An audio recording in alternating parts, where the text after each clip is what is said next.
Hi folks, I'm Simon Brodie and you're watching Talk Oxford, the programme that has Oxford talking. Well, tonight with me I have Kevin Ackland from Systems and Solutions IT and Ed Templar, who's one of the staff here at Talk Oxford. Everybody tells me he's great, but I've yet to see any of that. So gentlemen, how are you tonight? Yeah, good, thank you very much. Excellent. So Kevin, tell us a little bit about yourself, please. I run an IT company, started that about 20 years ago in Witney. I've got a shop and I also do managed services for businesses. So that's what I do full time. So how big's your shop? How many people does it employ? We've only got 5 people, so we're fairly small, but we're involved in the repairs of computers, supplying new ones, making sure they all work, that kind of thing. Awesome. And Ed? Hello. That's Hello. what I do. What do you do? I'm a video journalist here at That's Oxford. I sometimes present talk, as you're doing expertly now.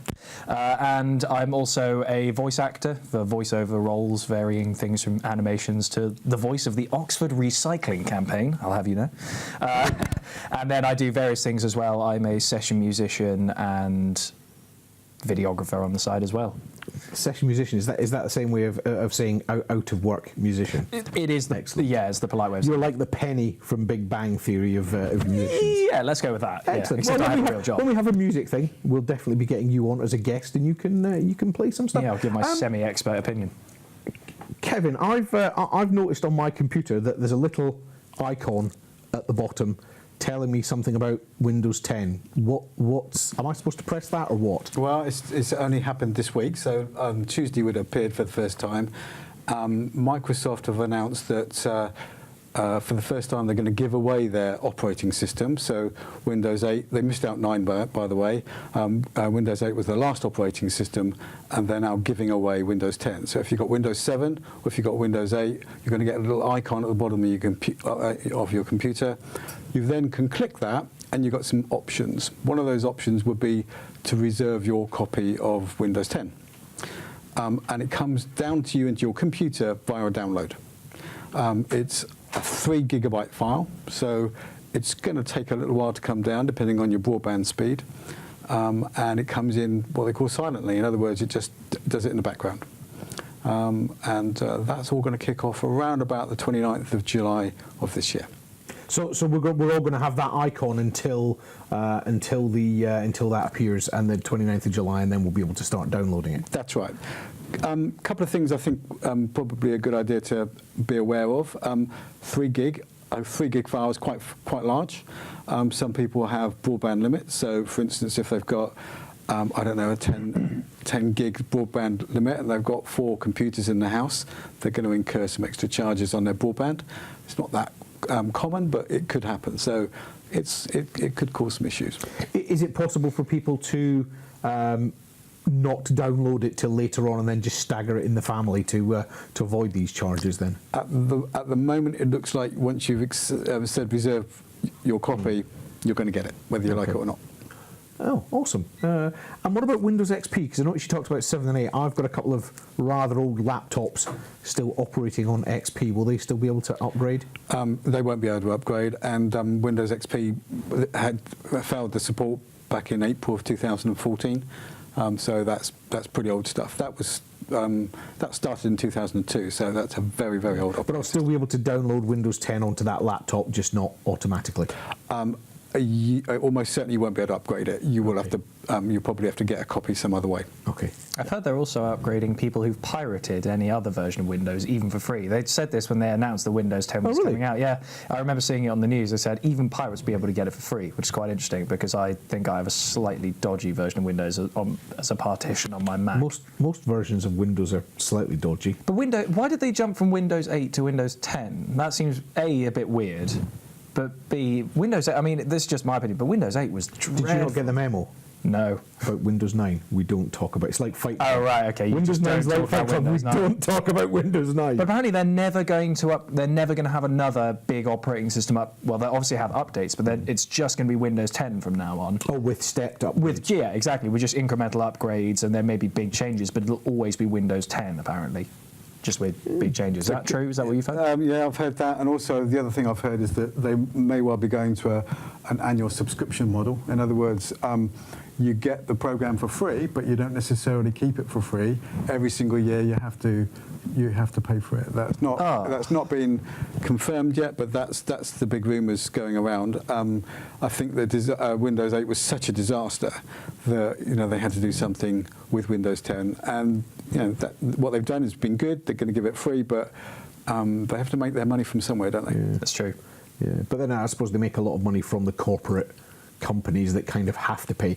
Do you think then that if they don't get the pricing right, they'll drive people towards sort of graphical interface versions of Linux? Probably not, because that requires a little bit more technical expertise to install it. What I think will happen is that they'll take features away so that you won't be able to do certain things unless you pay. Right. But the amount of money that you'll pay will be, we might as well do it kind of money rather than, it's going to cost a lot of money. So working on the theory that rather than having one person buy it at £400 and then give it to all their mates, they'll make it a reasonable price, everybody will do it flat rate, and they still make the money and everyone gets the... that's how they're going to do it, I think, put the partridges out of business. Apparently it's appealing massively to nerds like myself, because I'm a regular PC gamer, and there's people who are obviously Windows own Xbox, and apparently now Windows 10 has the capability of combining your multiplayer experience with those who are playing on Xbox Live, which I think is quite a neat experience, because there's always been this divide between PlayStation, Xbox, PC with their own multiplayers. But now they're bringing some of those together. We're getting ever closer to this kind of universal gaming net. Yeah, I know that CCP Games have done that with EVE Online and Dust. Yes, they have. 514. They had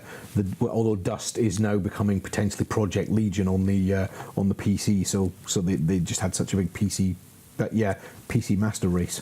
Yeah, I'm one of them, unfortunately. I tend to think of things in terms of whether they're going to go wrong. So we fix things all the time, and so we're always getting issues and things that we have to correct. And one of the things that they have announced is that the home version of Windows 10 is going to have automatic updating. In other words, you don't have a choice whether you update it with the security updates. The downloads come into your computer and they get applied. Now, one of the issues with security updates with Windows is that sometimes it will muck your computer up. It will blue screen it. It will do all kinds of things. And what we often do is that we will wait a week before we apply updates. So that will be interesting. They've got to get every single update absolutely perfect. Otherwise, there could be chaos all over the place. I suppose the difference is if it's something that they're now charging for, almost like an annual service. Hopefully, you'd like to think that rather than using the members of the general public as beta testers, they will do the work themselves, and will actually get rolled out a much better bit of software. You would have thought that was being done right now, though, wouldn't you? Well, so there we go. The thing is, I'm a Mac user as well, which I know completely divides a room. But whenever there's a new operating system brought out with them, so they recently released, is it Yosemite, I think? They've recently released their big operating system.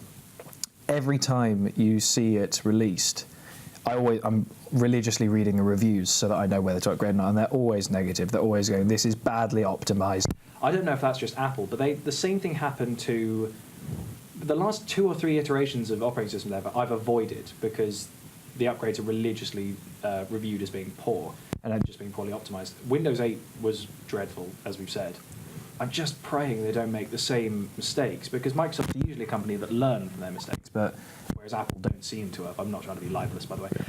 So I'm just hoping that they do a good job with it, because Windows 7, really sturdy, really reliable, and I really like using it, and I've therefore refused to upgrade. In fact, a lot of my friends who have bought new laptops or new computers have downgraded from Windows 8 because it's that appalling. Most people would have done that. Yeah. well, I must admit, when I got my new computer with the Windows 8, the first thing I did was, how can I set it back to the old... Right, excellent. It's classic. Excellent. I know what I'm doing there, because I don't have a touchscreen computer. So, Yeah. Interesting. I think that with Apple products, often people queue at the door. With Microsoft products, people will often wait for a while. So. well, we'll see what happens. Yep.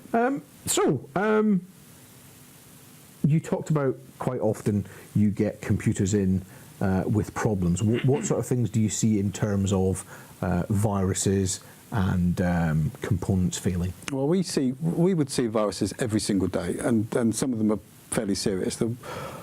My favourite, if I have a favourite virus, because they're all bad really, Trump's viruses. is CryptoLocker, and what that does, it will encrypt all of your documents, and it'll go through your entire machine in alphabetical order, your files in alphabetical order, and it will then encrypt every single document, including your Dropbox and all other things that you've got on your computer, and then it will display an advert to say you need to pay $399 and you'll get the key to unencrypt all of your files.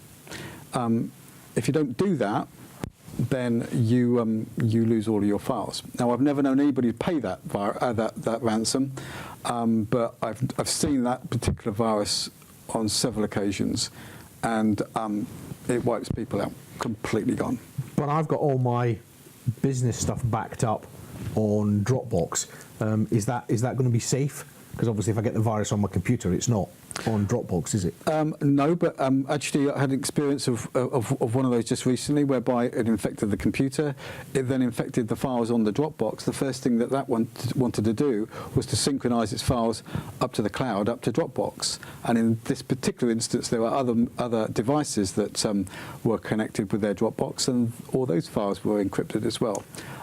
Fortunately, Dropbox do provide a way of rolling back, so you can go back to an event. You can go back to, a couple of hours ago, and it will then roll all those things back. But you've got to get rid of your infection for you to do that. But particularly nasty. Everybody thinks that viruses you could just clean, you can get everything back, but not the case.